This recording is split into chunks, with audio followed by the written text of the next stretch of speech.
I'm the founder and CEO of Farmster, and I'll be talking about what we do.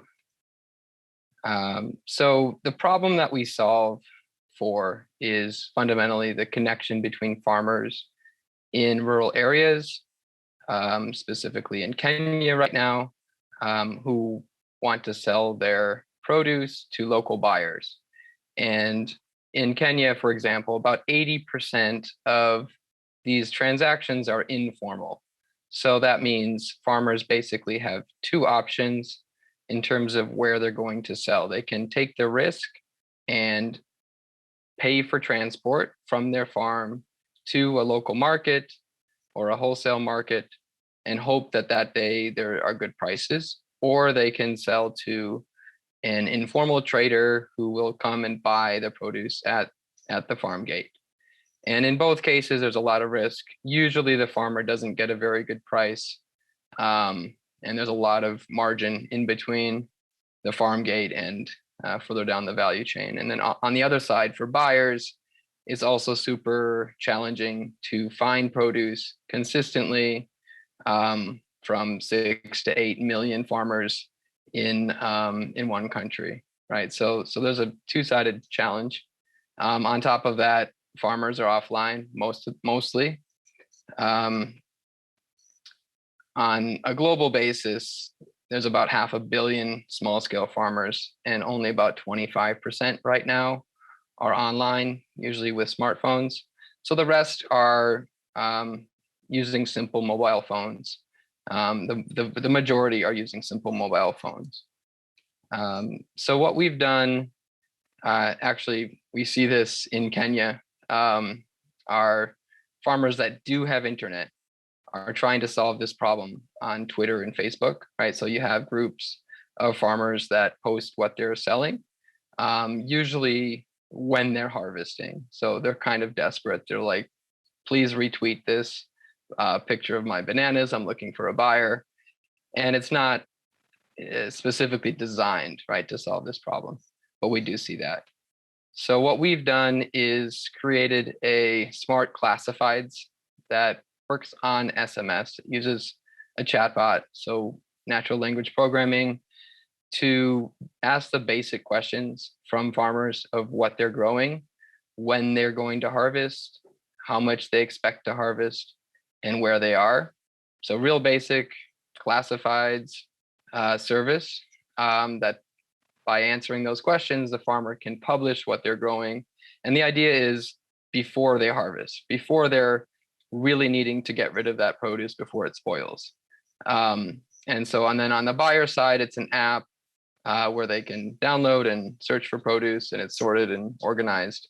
And then they just make a phone call, contact the farmer, and they decide if they want to make a deal, right? So we're not a full-on marketplace. We don't do logistics. We don't do transactions, but we're just basic free classifieds.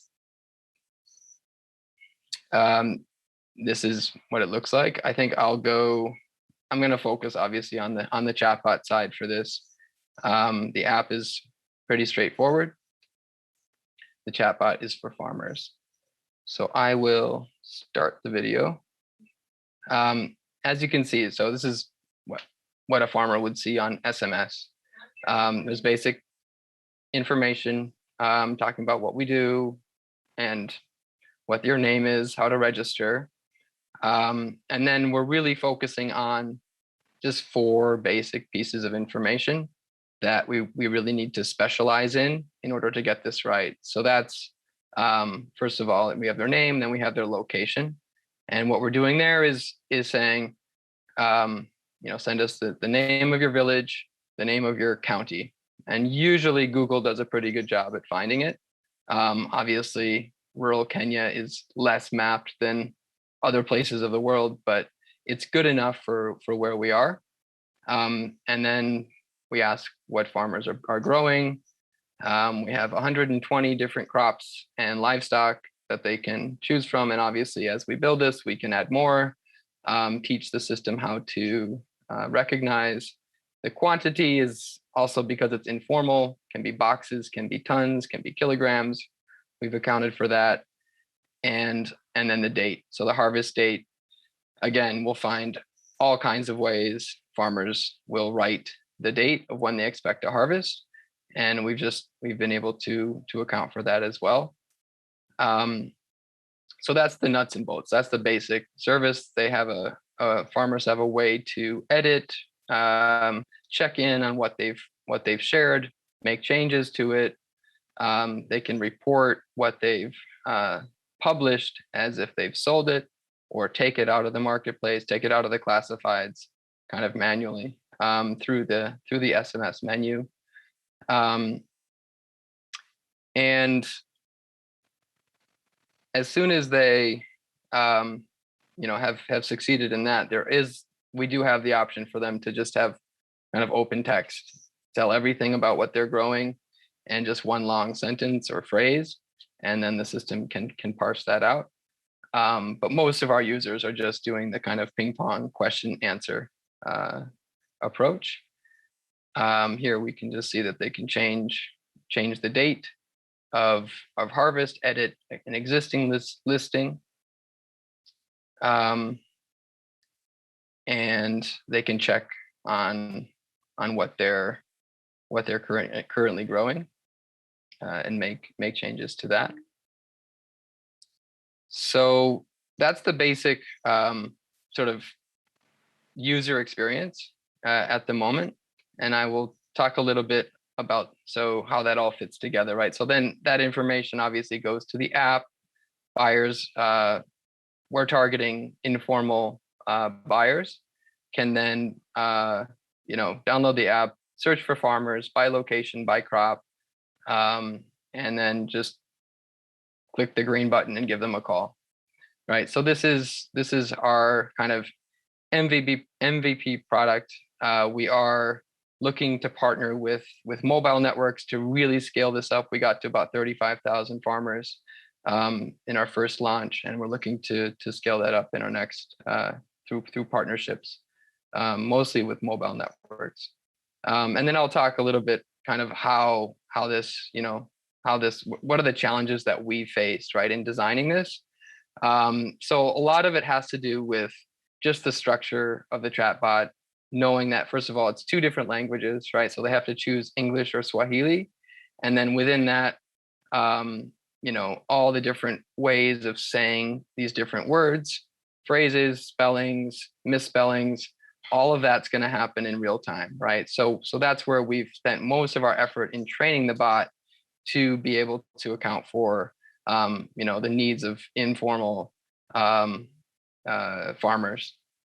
So this is really just kind of an example of how the system parses it out. We have the different fields, what we're looking for. And then this is another example of just the different ways of people are saying this. And this is just in English, right? So in Swahili, it's another set of challenges. And just the logic of, kind of how we've gone about, being able to specialize on these terms. And I think one challenge that we're facing, for example, is if it's one, like one chicken, or one one cow, right, that they're selling, then it's structurally a bit more difficult, right? Because it's linguistically they're not saying one cow. They will just write one. And so sometimes we've had to kind of focus on that in terms of being able to understand that. So that, I think, is one example of the challenges, right, in building products for these types of users. But I think I will stop and kind of let you ask questions now. Thanks. Thank you, Adam. So the first question is by Wasim. What challenges did you face the most in this problem with connecting farmers? Yeah, so the biggest challenge now, this is kind of a function of the sort of stage of our product, is it's a very pulse, sort of like it's a big pulse, right? In terms of the user experience, you sign in, you send a message to a short code on SMS, you send all the information, you make your listing, and then you wait, right? You're supposed to wait. So the whole idea is before you harvest, you're supposed to do this 2-3 weeks, couple months before, and then you're just waiting, right? And so there's been this big gap, right, in our user experience in terms of the engagement, right? So what we're really working on now is ways to fill that gap. We have this incredible data, right? We know what farmers are growing, we know where they are, we know when they're going to harvest, we actually know where they are in the growing season. So we actually know their agronomic needs pretty well, right? So what we're doing now is adding in that advice, right, to be able to like fill that gap and say like we can add more value based on the data to the user experience. Okay, that's great to hear. The next question is by Ines. So what's the distribution of connected farmers in Africa? So how many? Yeah, what's your customer base basically potentially? Yeah, so in terms of in Kenya, mobile phones, whether they're smart or simple, are very, very high penetration, right? 80-90%, even in the rural areas, right? That's not true for, let's say, the Congo, right, where it's less than 40%, probably less among farmers. So there's a huge range when you talk about Africa in terms of connectivity. Definitely internet connectivity, 25% or less are on smartphones, and the majority are still on simple phones.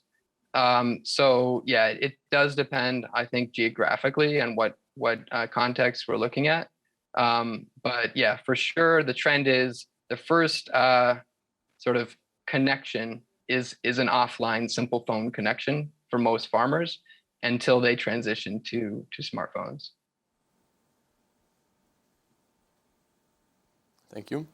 The next question is by our last speaker, Bernard. How many farmers are using your platform, and what is your revenue model? Great. Yeah, good questions.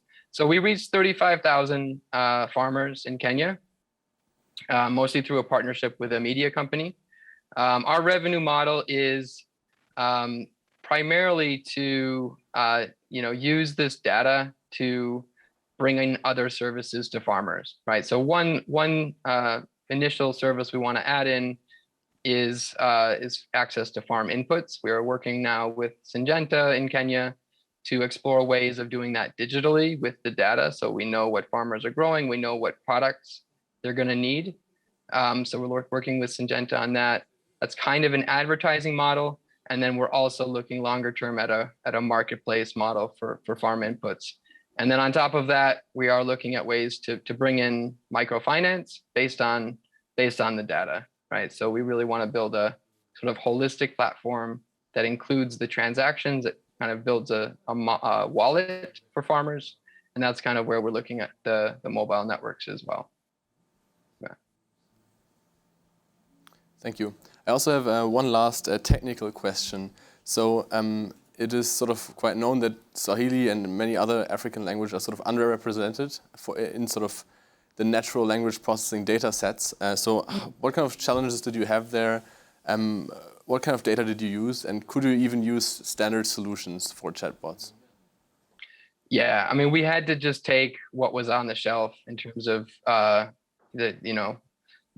Swahili knowledge base.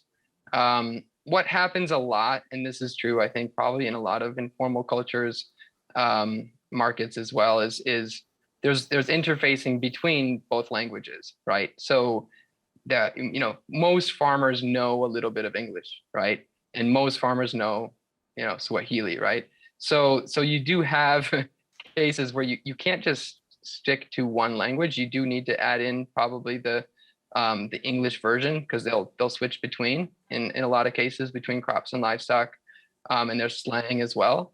So those are the kinds of things we've had to deal with. The grammatical, because our chatbot is pretty simple, we haven't had to deal with too much grammatical confusion at this point, but that is something with less developed languages, that's something to think about.